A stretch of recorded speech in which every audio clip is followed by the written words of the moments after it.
Greetings out there in YouTube land. This is Morris Man, and as always, I thank you guys for coming to my channel.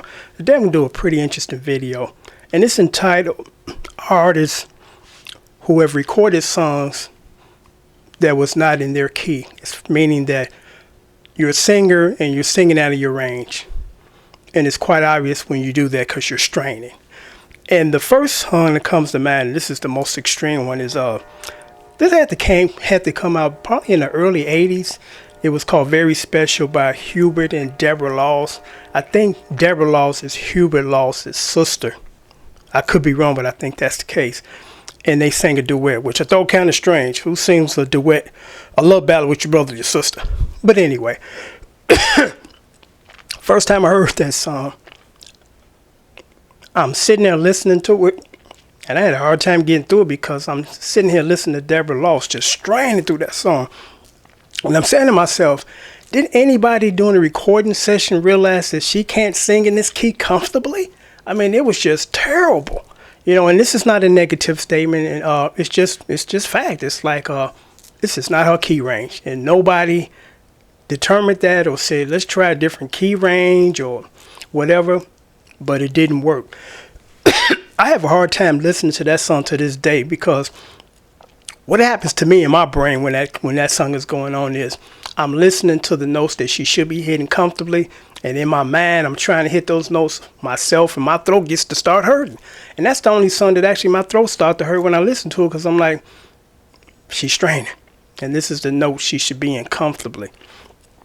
So you know, I'm sure you guys, when you give a listen to it, if you haven't heard it already, which you most likely have, you say, you know what, I thought that I was the only one that thought that way, because I got the kind of same vibe when I'm listening to it and listening to this poor lady struggling and straining through this song, you know. But that song to me just really stands out as far as not in her key range, not even close. Because there's some songs that throughout the years I played in bands, the singer can do it, but there's these certain high notes that might be too high, which is a little different. But when you struggle through the entire song, just about every single word is a strain on your voice. It's like, why put anybody through that?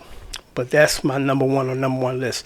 And the second one is more or less in the category of what I just stated as far as going smoothly, but there's a couple of words that are just kind of out of your range, and you're trying to hit these notes to hit that word, and it's just not working. And that is Nothing Compares to You by Sinead OConnor, which was written by Prince.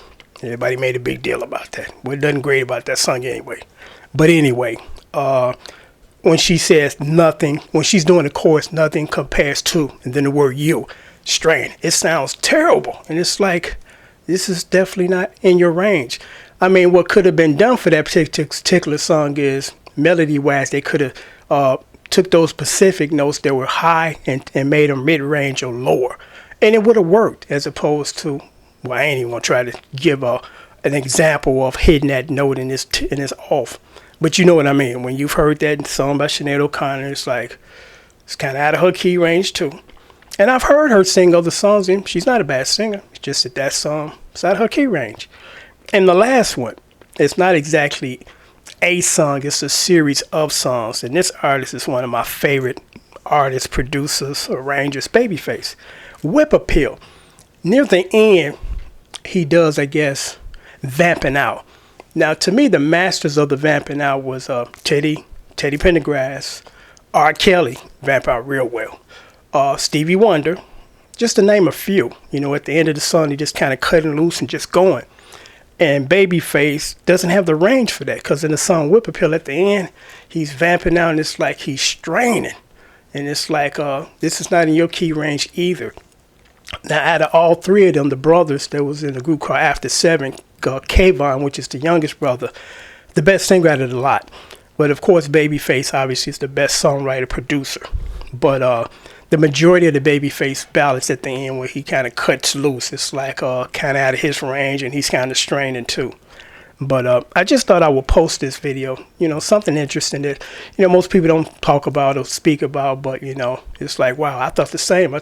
Didn't think nobody else thought like I did regarding those types of, you know, incidents or events. You know, so I'm going to sign off now, and hopefully this was entertaining and enlightening. And as always, thank you for coming to my channel. Take care.